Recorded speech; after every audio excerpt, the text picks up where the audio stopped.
They do have a timeout. Decide not to use it. Curry, way downtown. Bang!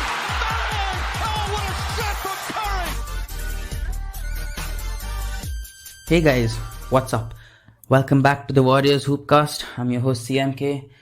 And if you had any time to bop my All-Star Review podcast, you would know that I missed out on a very important part of the weekend. And that's honoring the top 75 players of all time during the halftime of the All-Star game. I missed out on that because I wanted to make that a whole special episode, which is this one right now. And in this one, I'll be talking about the Warriors from the top 75 list. Now, before I get started, there is no Klay Thompson on the list, so there is no Klay Thompson in this podcast. And I would argue that Klay Thompson, I could argue that Klay Thompson would be a top 75 player, but I am not researched enough to have an informed opinion about who he'd replace. But he's definitely making it soon. Putting that aside, let's get started with the first player, Dave Covens. Dave had a lot of success with Boston, and he averaged 17 and 15 as a rookie, a season in which he won Rookie of the Year. And his peaks were 20 points per game and 16 rebounds per game. He has won an MVP, he's a two-time NBA champion, and he's a Hall of Famer. So, all of this was with Boston. So why am I talking about him? He was the Warriors coach in 2000 to 2001, and the Warriors went 17 and 65, and he was fired 23 games into the next season. Yeah, he's just a starter. He made the top 75 team, so I have to talk about him. Let's move on to the next one, which is Jerry Lucas. He was traded from the Cincinnati Royals to the Golden State Warriors, or the San Francisco Warriors. We gave up two people averaging 8 and 6 for someone who's been averaging 18 and 15. That's a pretty big upgrade. And those 8 and 6 averages were career stats. Lucas was a 6'8 center, averaging 15 rebounds with the Warriors. Hey, Kevon Looney, you found your idol. He took the Ohio State Buckeyes to 3 straight NCAA finals and winning one of them. Fun fact, this dude could memorize 50 pages of a New York City phone book in one sitting. That's how crazy his memory was. He was a one-time All-Star with the Warriors, and he won a title with New York in 1973, but he was reduced to a shell of himself by then. Another fun fact, the Dubs traded Lucas to the Knicks for a certain Cazzie Russell. He departed for the Lakers in free agency, which got the Warriors the pick, in which they drafted the next player on this list, Robert Parrish. Yes, the Celtic legend Robert Parrish was drafted by the Warriors. I did not know that before I started researching. He played 4 seasons with the Warriors and averaged 14-10 and about 2 blocks a game. The Celtics, however, pulled off a heist of a trade where the Warriors got the 1980 first and 13th picks, and the Celtics got Robert Parrish and the 3rd pick. The Warriors drafted Joe Barry Carroll from Purdue with the number 1 overall pick, and Ricky Brown with the 13th pick. The Celtics drafted a Minnesota product in Kevin McHale. Yep, Kevin McHale. Same guy that you might have thought of.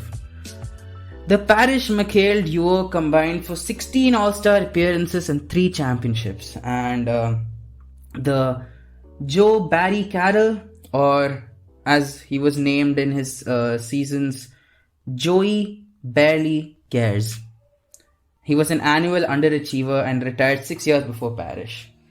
And Ricky Brown, he's widely known for being one of the Hawks that got 60 points dropped on their asses by Larry Bird in 1985.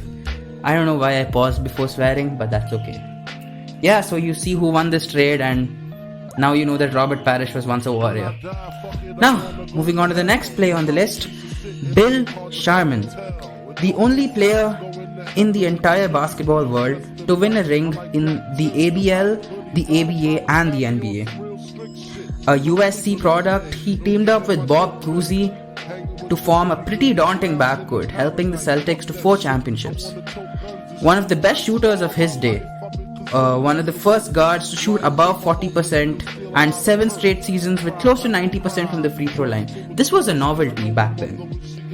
He coached the San Francisco Warriors with an overall record of 87 and 76, and he invented the morning shoot-around routine. I don't know why that needs an invention, and everyone goes and shoots around in the morning. And fun fact, he has 12 rings totally, including roles as a player and an executive, of course, but 12 rings. A goat in his own way. The next player is Paul Arizin, also called as Pitching Paul. He's the 1956 NBA champ, and he averaged 29 points in those playoffs. He's a 10-time NBA All-Star, 1-time scoring leader, and 4-time All-NBA. He was also the All-Star Game MVP in 52. Played entirely for the Philadelphia Warriors, and his career stats were 23 and 8. Next player on the list, Nate Thurmond, also called Nate the Great or Chairman of the Boards. Imagine being called Chairman of the Boards when he played in the era of Wilt Chamberlain. Yeah, that's how good this guy was. You want more proof? Both Wilt and Kareem have said that he's the toughest center to play against. He averaged 17 and 16 for the Warriors. He had an NBA record 18 rebounds in one quarter. Yeah, that's how crazy he was. He grabbed 42 rebounds in one game, which have been topped only by Wilt and Bill Russell, I think. And he was the first player to ever record an official quadruple-double. But what puts him low on many people's lists is that he's never won a title. But a great player regardless. The next player on the list, Rick Barry. You might know him as the coach of the inaugural 3-game format Rising Stars game that concluded recently. Rick Barry at 22 led the league in scoring and took the Warriors to the finals. He won the 1975 title with the Warriors along with finals MVP honors. He averaged 24, 6 and 5 while being with the Golden State Warriors, and the one season in which he was scoring leader averaged 35, 9 and 3 with the San Francisco Warriors. Again, we've had some greats, man. The next 3 players are the most obvious ones that anyone can guess. Let's start with the old-timer, the record holder extraordinaire, Wilt Chamberlain. I'll keep this one short as his records are everywhere. He averaged 42 points and 25 rebounds while with the Warriors. He was part of the Lakers' very successful longest win streak of all time, I think, 33-0, and the team was led by Wilt, Jerry West and Gail Goodrich. He is popularly known for averaging 50 in a season and for dropping a new popular meme format, scoring 100 points in a game. And fun fact, he slept with more women than field goals made in his entire career. Yeah, the statistical GOAT. Right, so time for the last 2. I think you can easily guess who these are. Let's start with the not very faithful Kevin Durant. He's had 3 seasons with the Warriors, averaging 26, 7 and 5 in a game with 1.5 blocks. A 7-foot sniper. And can I take a moment to say that he was the only quote-unquote talented OKC player? I shouldn't be firing shots like this. Made us an instant mouth-watering favorite to win it all every year that he was there. It was one of the rare super teams in which egos did not play a role. Everyone stuck to their own and they succeeded.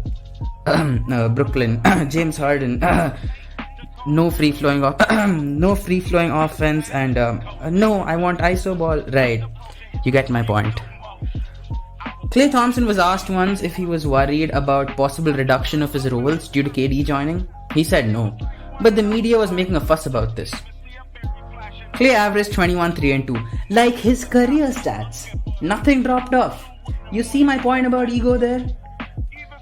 James Harden leaves Brooklyn because they were not playing the kind of offense that he wanted to play. Yeah, you see how fragile egos are in the league sometimes.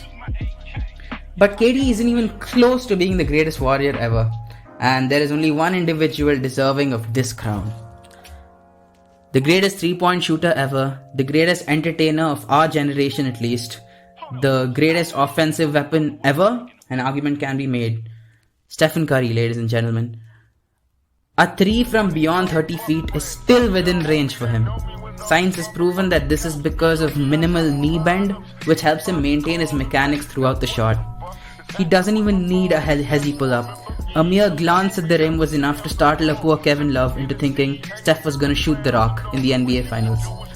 Love took the bait and it turned into an easy layup for Steph. Just a look at the rim.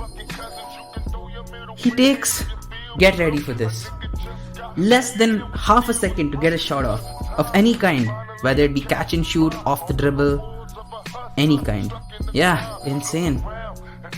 He also has a bag of ball handling skills that would even make his wife jealous. Add to this his highly ambidextrous layup package. You get an incredible on-ball triple threat player. His finishing at the rim game is as good as Tony Parker, the gold standard for this. And we all know about his off-ball movement.